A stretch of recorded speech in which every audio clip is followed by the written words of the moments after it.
I had just posted vacation pics with my boyfriend when some random relationship tester slid into my DMs. Hey sweetie, your boyfriend looks like a player. Give me his Instagram and I'll test him for free. Okay? I shot back. Scammer. You're probably just a homewrecker trying to slide into other people's relationships. She didn't like that. She screenshotted our conversation, posted it online, and played the victim. Next thing I knew, my inbox was flooded with people calling me every name in the book. I publicly apologized just to keep the peace. But she and her internet mob had already made up their minds they were going to help test my boyfriend whether I liked it or not. A few days later, she triumphantly posted a screenshot of adding my boyfriend on Instagram with the caption, "Easy catch. Your boyfriend's not behaving." I looked at her post and honestly just felt sorry for her. The post hadn't even been up an hour before it hit 10,000 likes. I stared at the two screenshots. First, her friend request. Hey handsome, add me. Second, their chat thread. The comment section was already a dumpster fire. People were tagging me left and right. Quick, make her look. Her boyfriend's flirting with some random woman. No wonder she freaked out when offered a free test. Turns out her man is trash. I took a breath and typed out a response. Thanks for the concern, but my boyfriend and I have known each other since high school. I trust him. If things go south down the road, I'll walk away no hesitation. But until then, I'm not putting him through some loyalty test. And I don't want anyone messing with our relationship.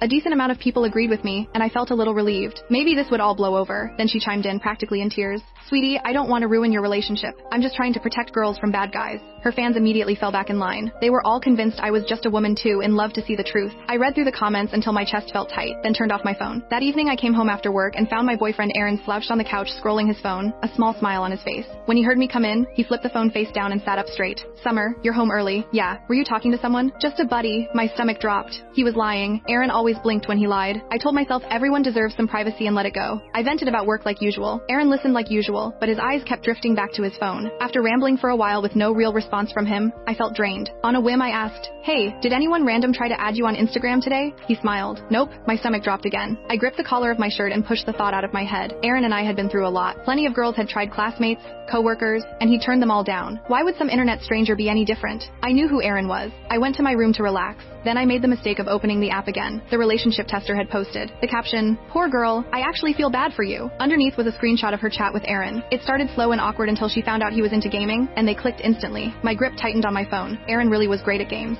I, on the other hand, was terrible. I'd eventually just stopped playing with him so I wouldn't drag him down. The comments piled on fast. She still won't break up? She's never seen a decent man in her life. She deserves what she gets.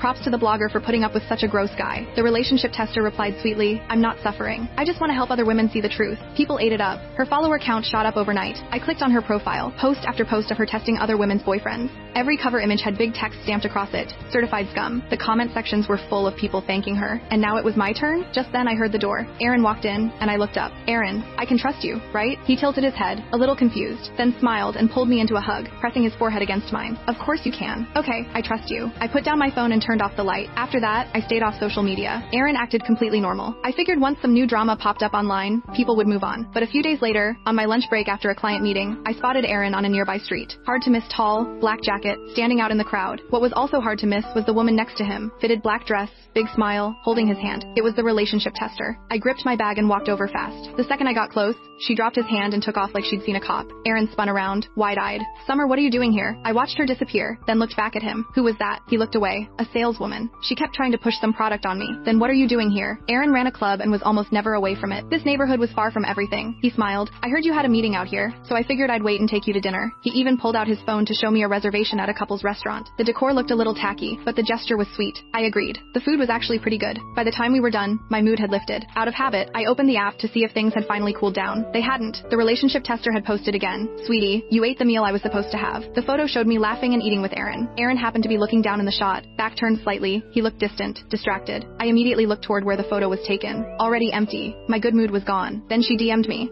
"Sweetie, I'm guessing he told you I was a saleswoman." Something snapped. "I'm telling you one more time, I don't need your so-called test. Stay away from me and my boyfriend. For your own sake," she replied, totally unbothered. Every woman reacts like this at first. "That's okay. I believe you'll thank me eventually. I'm done. I'll say this. Once messing with someone else's relationship, no matter what excuse you use, makes you a homewrecker. Full stop." She sent back a little sigh. "Okay, I'll keep testing him a little longer." Then she went quiet. I wanted to throw my phone across the room. I looked up. Aaron was reading something on his phone. "Hey Summer, things just got busy. I gotta head out." He left in a hurry. I watched from the window as he got into his car. A woman slid into the passenger seat. He blocked most of her, but I could see the fitted black dress.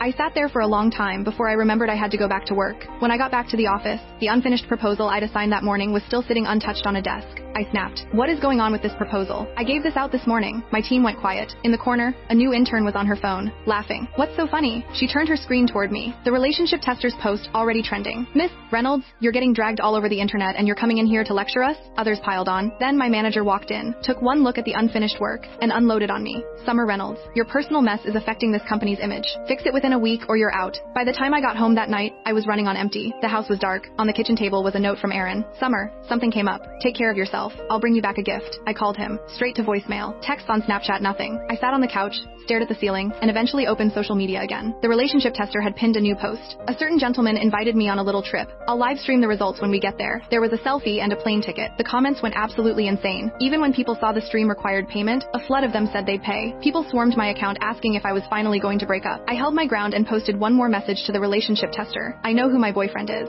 Please stop. This is for your own good. This time, the reaction shifted a little. Instead of mocking me, people started pitying me, pulling up my old posts, analyzing my psychology, diagnosing me like I was a case study. She must have grown up without enough love. That's why she clings to men. She's just too proud to admit the truth. I closed the app. Right then, a friend request popped up from a stranger. I accepted it, and she immediately sent me a photo, Aaron, and a location. He's here. The next day was Saturday. I booked a flight. On the way to the airport, a girl stepped right in front of me. She told me the relationship tester had helped her see the truth about her own guy, then grabbed my hand with this pitying look. I can't stand watching you do this to yourself. Is defending a man really worth all of this? You need to wake up. I nodded, looking her dead in the eyes. You're so right. Thank you. Then I reached into my bag and pulled out $100 bill. Here, I just found this on the ground. Take it. She blinked. Oh, I mean, found money. I probably shouldn't. She said that, but her hand was already reaching for it. The second her fingers were about to touch it, I snatched it back. You'd seriously take found money? You just failed the morality test. She lost it. Are you kidding me? I gave you real advice and you pull some stupid trick on me? You people love testing others, right? How does it feel when the tables turn? That's totally different. That's love being tested. I laughed. They're both tests. Who are you people anyway? What gives any of you the right to randomly test strangers? Her face went red. No wonder everyone calls you a doormat. Just wait until the live stream. You'll get what's coming to you. She stormed off. I kept walking. I landed, and the live stream had already started. The relationship tester was stretched out on a hotel bed in a slinky slip dress, looking very comfortable. In the chat, people were asking why I hadn't shown up yet, joking that I was somewhere crying. She told everyone to be patient with unenlightened girls, but she couldn't quite hide the smile creeping onto her face. Time ticked by. Then people started noticing. Why hasn't the guy shown up yet? Are we being played? Honestly, we've only ever seen chat logs. We've never seen them together on screen. A flash of panic crossed her face, but she recovered fast, tossing her hair back. Would I seriously fake something like this? When a woman like me makes a move, no man says no. Okay then, help me test mine after this. Sure, once I finish this one and help that girl finally break up with her scumbag, you're next. The comments flooded with people thanking her, saying she was selfless and amazing, and that only someone like me deserved to be cheated on. I'd been quietly watching the whole time. Finally I typed, there's still time to stop this. I'm telling you, stop now. The second I appeared, the chat exploded. Oh look, it's the internet's most famous doormat. Here to watch your man cheat in real time? Then came the sound of a key card at the door. The relationship tester hid her phone, puffed herself up, and looked right at the camera. Don't be scared, sweetie. This is all for your own good. The hotel room door swung open. A man walked in.